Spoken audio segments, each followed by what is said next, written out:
Hi friends, once again I welcome you into this class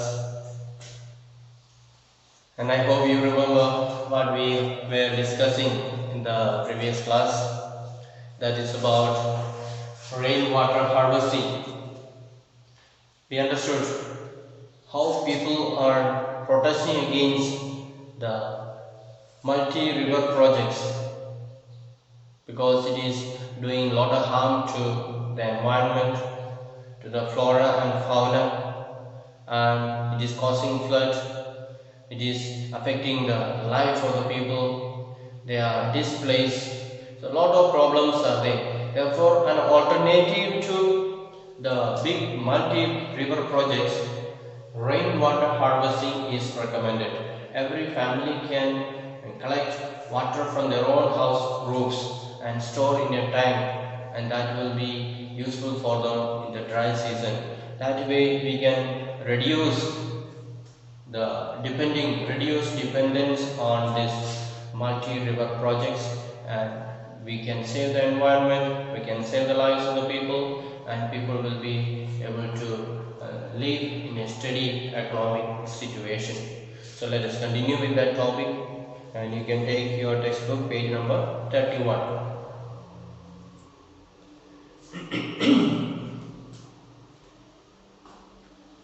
So in a semi-arid and arid regions of Rajasthan, particularly in Bikaner, Halodi and Barma, almost all the houses traditionally had underground tanks or tankas for storing drinking water. So if you go to Rajasthan and some of the villages like Bikaner, Philodi and Barma, almost all the houses traditionally had underground tanks. So as they were building the house, they planned that they want to collect the rainwater from the top, and therefore they built tank also. Some built underground tanks, that is under the house or under the foundation they built tank and connected the pipe from the roof so that water will be stored there. Or some of them built tank outside and so on. So the tanks could be as large as a big room. So in the shape of a big room, under that room there can be a tank. Then one household in Philodi had a tank that was 6.1 meters deep. So it's quite deep. They dug very deep, 6.1 meters, and 4.27 meters long and 2.44 meters wide. So they had a big tank under one room, 6.1 meters down deep, 4.27 meters long and 2.44 meters long wide. So it was a big tank. If they can fill up that tank during the rainy season, then during the dry season they will be able to use that water very comfortably. The tankas were part of the well-developed rooftop rainwater harvesting system and were built inside the main house or the courtyard. So when they build the house, they will plan out, because people of Rajasthan, they experience very dry state there, because they receive very little amount of rainfall. The previous class we learned they receive only just 60 centimeter rainfall, annual rainfall. Therefore, they cannot survive with that. So they have found the alternative to collect rooftop water. So they plan it out nicely and they collect the water in the tank. Then, so sometimes they build inside the main house or in the courtyard. So people who have no facility to make tank under the house or inside the house, they'll make tank outside in the courtyard. And they were connected to the sloping roofs of the houses through a pipe. So the house top is sloping, and underneath it will be connected with a pipe, and all the water without going out, it will be straight coming to the tank. And rain falling on the rooftop would travel down the pipe and was stored in these underground tangas. The first spell of rain was usually not collected, as this would clean the roof and the pipes. The rainwater from the subsequent showers was then collected. So when the first rain comes in a year, all the house top roof will be full of dirt, full of dust, and so if they collect that water, it will be full of dirt. All the dirt will be going into the tank. Therefore, when the first rain comes, they will keep the pipe outside. They will turn and keep it outside so that water will go out, will not enter into the tank. Then all the roof will be clean, the pipe will be clean. Then they will turn back the pipe and turn it into the tank. So all the other rains, water will be falling into the tank. So people are well motivated and they have very good ideas. The rainwater can be stored in tankas till the next rainfall, making it an extremely reliable source of drinking water when all other sources are dried up, particularly in the summers. So after this monsoon rain, all the river will be dry, pond will be dry, and then they have no source of good drinking water. People will be drinking all the dirty water and will be falling into sick. So if they collect this rainwater and keep in the tank, that will be a very good source of clean drinking water, and people can have good health. So washing clothes, and so they can go to the river and wash. Even if it is not that clean, they can manage. But with regard to drinking water, they need to make sure that they get good drinking water in order to keep good health. So this is only one source for the people of the dry regions like Rajasthan and so to survive. They can have good clean water if they collect rainwater.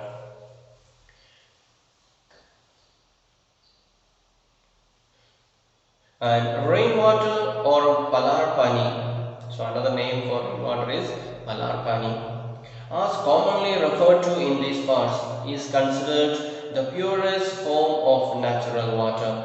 So this rainwater is considered as the purest form because it is falling from the sky and it does not touch the ground, does not touch dirtiness, and therefore it is one of the purest forms of the natural water.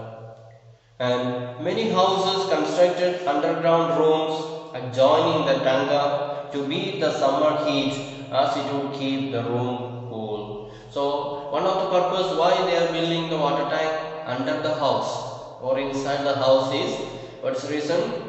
Rajasthan is a hot region and the climate will be very hot, and if there is a water tank inside or under the house, then their house will become cool. They can stay inside peacefully without getting heated up. So that is another planning that shows people have got that idea. There may not be electricity to use, fan and so on. So if they store water inside, they have double purpose, multi-purpose. Their house will become cool because of the presence of the water, and they can store the water. So multi-purpose, water also is available and the coolness also is available, multi-purpose they get. So the interesting fact, one fact is given there. Rooftop rainwater harvesting is the most common practice in Shillong, Meghalaya. So before also we studied about Meghalaya. We said in Meghalaya there's a place called Mausindram which receives the highest amount of rainfall. So in spite of all that, it is very strange that Meghalaya also is facing water scarcity. Therefore, it has become a very common practice for all the people of Meghalaya to collect water, the rainwater, or the roof water. So almost every family is interested. If you go and visit, you will find every family, the roof is connected to a tank. At least they will have a syntax tank in their house to collect water. And it is interesting because Cherrapunchi and Mausindram, situated at a distance of 55 km from Shillong, receive the highest rainfall in the world. So we say it is interesting because Cherrapunchi was the first place which was receiving the highest rainfall in the world. Now it is Mausindram that is receiving the highest rainfall in the world. So in spite of having these two places which are receiving the highest amount of rainfall, that is just 55 kilometers away from Shillong, still the Shillong city experience water scarcity, and they have that rainwater harvesting facility in every house. So yet the state capital Shillong faces acute shortage of water, and nearly every household in the city has a rooftop rainwater harvesting structure. Nearly 15 to 25% of the total total water requirement of the household comes from rooftop water harvesting. So they almost able to 15 to 25% of their water needs in the house. They are able to manage from this housetop water or rooftop water. So that is an example of a good example given to us by the people of Shillong. In spite of having the places which are having highest rainfall, still when they receive the water scarcity, they depend on their own roof. They don't go for other places, but they collect, instead of wasting their rainwater, they collect it in the syntax tanks or concrete tanks and use it for meeting the household needs. So some families up to 25% of their family needs they are able to meet from this rooftop water harvesting. So that's a very good example, and we also should be able to practice that in our own houses. We must be able to connect the pipe from the rooftop and connect it to the tank and use it for our own purpose, because that is the best water. The water that comes through the river and so may not be that pure. So much of dirt may be mixed there, cow dung and other things may be there. But the roof water, the rainwater that we collect, that is the most purest form. So try to use that and try to be healthy. So you also try to find out in your own locality whether anybody is able to have this rainwater harvesting system or not, or anybody is already practicing it or not. If there is anybody, then you learn from them, or if nobody is there, means you try to encourage them, because now you already know how the people of Rajasthan are making water tanks. So try to share that technique with others and try to help them or motivate others also, so that our country slowly can get out of this water scarcity problem and be self-sufficient in water. And today in Western Rajasthan, sadly the practice of the rooftop rainwater harvesting is on the decline, as plenty of water is available due to perennial Rajasthan canal. Though some houses still maintain the tankas since they do not like the taste of tap water. So now the development has come to Rajasthan and government has started supplying pipe connection to every house. So people now slowly stop water harvesting, because they think, why to do all this trouble? The pipe water is coming, enough to pay money to the government will supply water.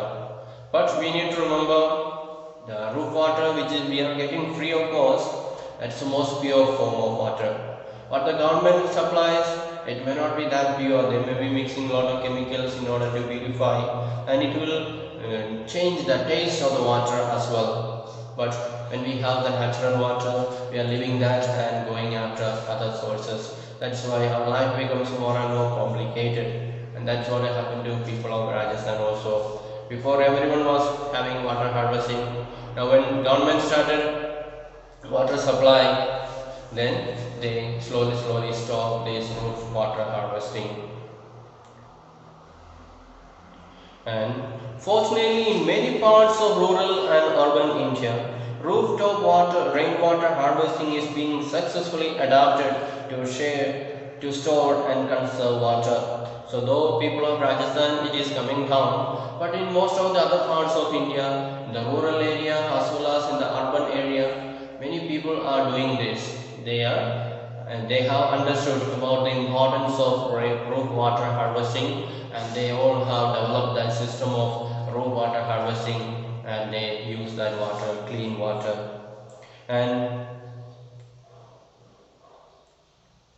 in Gandhathur, a remote backward village in Mysuru, Karnataka, villagers have installed in their household rooftop rainwater harvesting system to meet their water needs.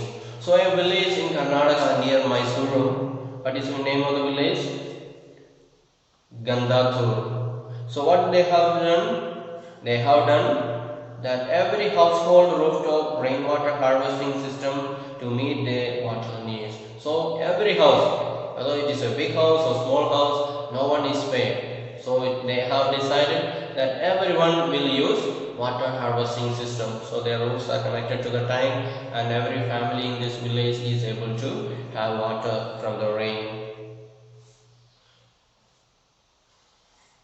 And nearly 200 households have installed this system, and the village has earned the rare distinction of being rich in rainwater. So 200 families are there, and they have installed, all of them have installed this rainwater harvesting system, and therefore they have got that, earned that honor that they are self-sufficient in water. They have become self-sufficient in water.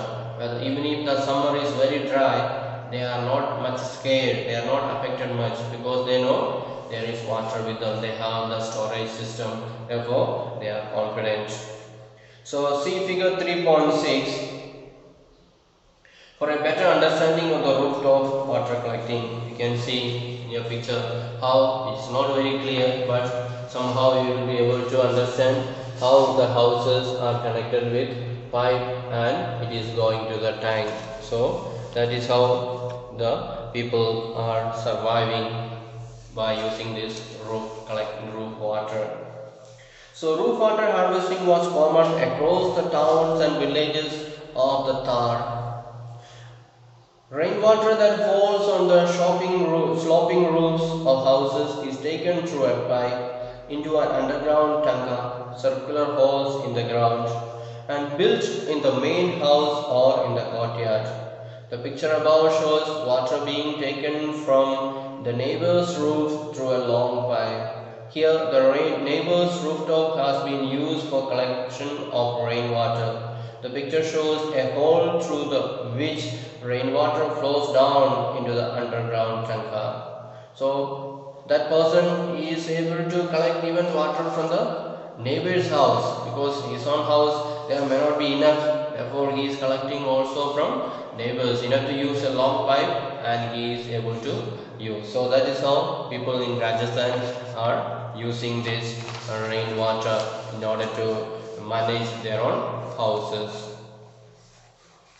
In the village also you will find different styles of collecting water through the bamboo and so on. So that is a very cheap method, no expenses involved. We can just use bamboo, which is very natural in our own place, and use that and collect the water. You can see bamboo drip irrigation system.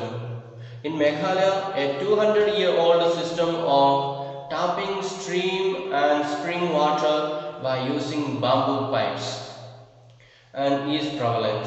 About 18 to 20 liters of water entering the bamboo pipe system gets transported over hundreds of meters and finally reduces to 20 to 80 drops per minute at the site of the plant. So in the beginning plenty of water will be entering, and in the between it may be leaking out little by little. Then at the end, when it reaches after after so many kilometers it may travel, or hundreds of kilometers or hundreds of meters it may travel, and at the end a few drops will be coming there, 20 to 80 drops per minute at the site of the plant. So that is enough for a family. If the water is going on coming drop by drop, then they can keep a vessel underneath and they can manage that. Then picture 1 shows bamboo pipes are used to divert perennial springs on the hilltop to lower ridges by gravity. So on the hilltops there may be streams, small springs may be there. So connect bamboo one by one and water can be brought down to the house. Then picture 2 and 3 shows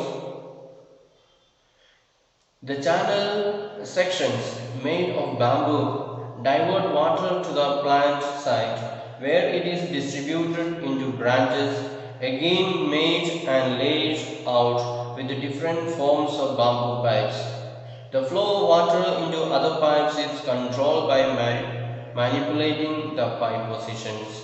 So that picture shows how the people are sharing the water. There is one main source and the water is directed to in different places. By keeping many bamboos, we can control the water directions. Which family wants more water, they will keep that pipe in certain position, that bamboo in certain position, so that they will be getting more water, they should be getting less. So according to the need, they will be able to change the position of the bamboo and receive more water. Then picture 4 shows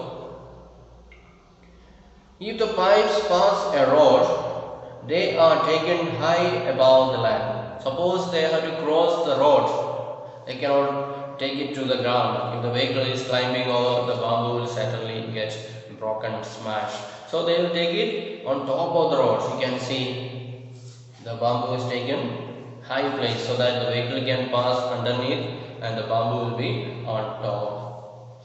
Then pictures 5 and 6 show reduced channel sections and diversions units are used at the last stage of water application. The last channel section enables water to be dropped near the roots of the plant. So they will bring the water and finally it will be dropped at the end at the root of the plant. That is for irrigation purpose. So these are simple methods. The farmers can implement this without involving any expense. Just bamboo and little hard work is enough. They will be able to successfully install these projects of bringing water into their own garden or into their own houses.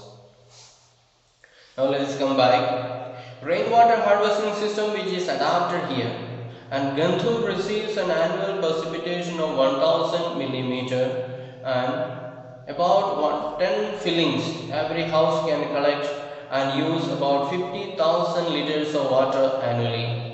From the 20 houses, the net amount of rainwater harvested annually amounts to 1 lakh liters. So if people of Rajasthan can follow that, or people of Mysuru can follow that, what do? They collect water from the rain roofs and they collect it, and at the end of the year, if you collect at least from 20 houses, they will get 1 lakh liters of water. So remember, all this water, if you don't do anything, they will just fall down and they will flow out and nobody will benefit from that. And if you take little trouble in collecting this water, then it can be collected and so huge amount of water can be gathered, which can be used for our purpose, for our house and so on. And again, there is an interesting fact. Tamil Nadu is the first state in India which has made rooftop rainwater harvesting structure compulsory to all the houses across the state. There are legal provisions to punish the defaulters. So Tamil Nadu state government has shown us the example. The government has given order to all the people of Tamil Nadu. What they have to do? That everyone should collect the rainwater. Nobody should allow the water to be dropped off. Every house, whether it is a poor house or rich house, it is compulsory. And if they don't do it, police can punish them. They can be arrested and put in the jail and so on. So government has made it compulsory because government has understood about the importance of rainwater harvesting. Therefore, they have made order. They have made it a law that every citizen of the state should have a water harvesting system and should collect the rainwater for conserving for the future use, because the water scarcity in Tamil Nadu is very high. They don't receive much rainfall, therefore they have to completely depend on this rainwater harvesting system, and the government has realized it and made it a law and forced everyone to do it. If anyone not doing it, then they can be punished. So that is about the problems that we face with regard to water resources. And if we make big dams, what are the problems that we face, and what is the alternative to big dams, that is rainwater harvesting. These are the 3 points that we studied in this lesson, and I hope you understood. So read your lessons nicely again and again, then this will remain thorough in your heart, in your mind, and you will be able to recollect it often. So that is the end of this lesson. Now let us just do some exercises, that is at the end of the lesson. The first questions are they are about multiple choice type of questions. The first one is multiple choice questions. So let's see.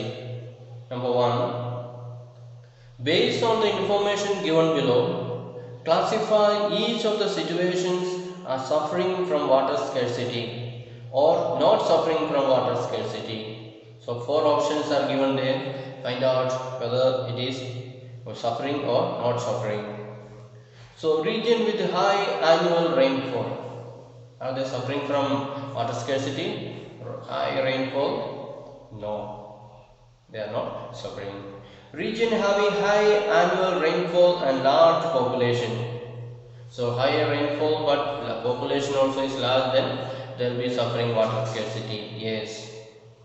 Then number C. Region having high annual rainfall but water is highly polluted. So they have high rainfall but water is polluted. Then will they suffer from water scarcity? Yes. Then number D. Region having low rainfall and low population. So region having low population and low rainfall. So population is less means they need only very less water. They don't need much water. So they may not suffer. No. Then question number 2. Which one of the following statement is not an argument in favor of multi-purpose river projects? So we saw multi-river projects and following 4 arguments are given there, and which one is not an argument in favor? Which is not supporting this multi-river projects. Which is the correct one? First one is multi-purpose projects bring water to those areas which suffer from water scarcity. Multi-purpose projects by regulating water flow helps to control floods. Multi-purpose projects lead to large-scale displacements and loss of livelihood. Multi-purpose projects generate electricity for our industries and our homes. So 1 is against and 3 are supporting it. So which one is against? That is number C. Multi-purpose projects lead to large-scale displacements and loss of livelihood. Then question number 3. Here are some false statements. Identify the mistakes and rewrite them correctly. So 4 sentences are given them and they are false. So you have to find out the mistake and correct them. First one. Multiplying urban cities with large and dense populations and urban lifestyles have helped in proper utilization of water resources. Is it correct? Multiplying urban cities, centers with large and dense populations and urban lifestyles have helped in proper utilization of water resources. So, it has not helped to proper utilization of water, but it have caused over exploitation more. The population is more, therefore they have to exploit, over exploitation of the water resources. So you have to change helped in proper utilization. You have to change that part with how cause over exploitation. Then second one. Regulating and damming of rivers does not affect the river's natural flow and its sediment flow. So if you make dam in the river, will it affect the flow of the river and the sediments? It is false, isn't it? So what is the correct one? You have to say regulating and damming of rivers cause or damming of rivers affect the river's natural flow. Does not affect, you have to cut. So it affects the river's natural flow and causes its sediments to settle at the bottom of the dam. So instead of allowing the sediment to flow down, it is allowing to settle at the bottom of the dam. That is what making the farmers struggle, because their soil does not become fertile. So how will you write? You have to write like this. Regulating and damming of rivers affect the river's natural flow and causes its sediment to settle at the bottom of the dam. That is the way to write. Then number C. In Gujarat, the Sabarmati basin farmers were agitated, not agitated when higher priority was given to water supply in urban areas, particularly during droughts. So that is a false sentence we saw in the last class. Farmers were agitating. So here it is said not agitating. So you have to cut not. You have to say farmers were agitating. Cut the word not. Then number 4. Today in Rajasthan, the practice of rooftop rainwater harvesting has gained popularity despite high water availability due to Rajasthan canal. Is it correct? Not correct. We said some people have stopped already collecting rainwater harvest because government is supplying water to them. So how will you make it correct? Today in Rajasthan, the practice of rooftop water harvesting is on the decline, and there is on the decline. Then you have to cut has gained popularity despite higher water availability. That much you have to cut. So harvesting is on the decline due to Rajasthan canal. I'll say once again. Today in Rajasthan, the practice of rooftop rainwater harvesting is on the decline due to the Rajasthan canal. So that is the correct way. And the rest I will send you in the group. You can copy and then send to me your notebooks photo. So take photo and send to me. So many students are still not at sending. Some of them are very regular, some of them are not started at all. So kindly hurry it up and write it down in your notebooks and learn. So don't be lazy. Make use of these times and try to give the best that you can. Okay. So thank you for listening. Bye.